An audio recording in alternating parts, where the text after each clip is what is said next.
यह कहानी है एक गरीब पिता और उसकी बेटी की।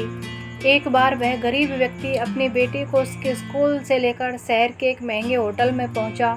उस व्यक्ति ने फटे पुराने कपड़े पहने हुए थे और उसकी बेटी स्कूल की ड्रेस पहनी हुई थी। जब दोनों होटल के अंदर पहुंचे तो वेटर पूछा, सर आप क्या खाना पसंद करेंगे? आप अपना ऑर्डर बता दीजिए। तब उस व्यक्ति ने कहा कि आप मेरी बेटी के लिए एक प्लेट पाव भाजी लेकर आ जाइए बस। वेटर ने कहा, सर आप कुछ नहीं लेंगे? आपके लिए भी कुछ लेकर आऊं?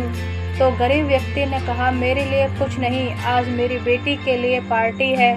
मैंने इससे वादा किया था कि अगर तुम इस जिले में 10th क्लास में टॉप करोगी तो तुम्हें मैं सबसे महंगे होटल में पार्टी दूंगा, तो आप सिर्फ बच्चे के लिए पाव भाजी ले आइए।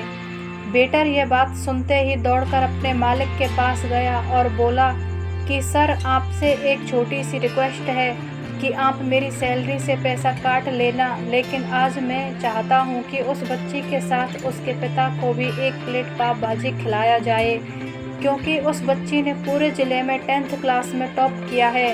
वह गरीब पिता है, ज़्यादा पैसे नहीं होंगे, इसलिए कह रहा है सिर्फ बच्ची के लिए ले आओ।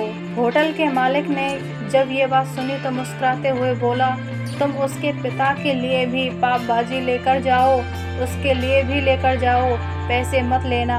4-5 पाव भाजी पैक करवा कर ले जाओ और 2-3 किलो मिठाई भी लेकर जाओ और उनसे कहना ये पार्टी होटल की तरफ से है, आप ये मिठाई ले जाइए और जश्न मनाइए।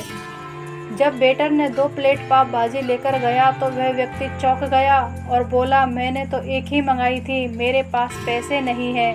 वेटर बोला, अरे सर शर्मिंदा मत कीजिए, ये पार्टी होटल की तरफ से है, आपकी बेटी हमारी बेटी ने टॉप किया है, ये मिठाइयाँ लेकर जाइए और जश्न मनाइए। पिता और बेटी खुश हो गए और चले गए।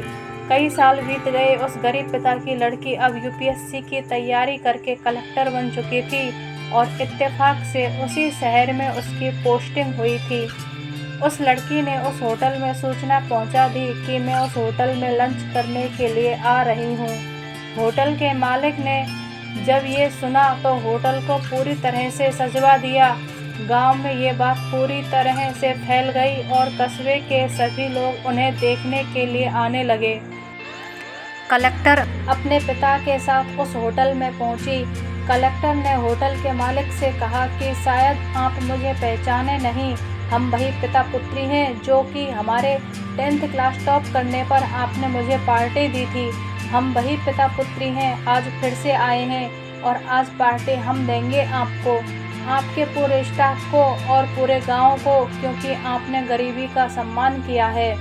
आपने उस दिन जो पार्टी दी थी मुझे बताया कि मुझे कितनी और ऊंचाइयों तक पहुंचना है, कितनी और बड़ी मंजिल को छूना है। आपने एक नई प्रेरणा दी थी और आज मैं उसी प्रेरणा का एहसान चुकाने के लिए आई हूँ। वो मैडम यह सब कहते जा रही थी और आंखों से आंसू बहाती जा रही थी। यह कहानी हमें सिखाती है कि कभी भी किसी गरीब का मजाक मत उड़ाना, हो सके तो उसकी मदद करना और अगर मदद ना कर सको तो उसका मजाक मत उड़ाना, क्योंकि वो सब देख रहा है। बनना है तो उसकी नज़र में अच्छा बनिए, जहाँ भी रहिए कर दिखाइए कुछ ऐसा कि दुनिया करनी चाहे आपके जैसा। Thank you.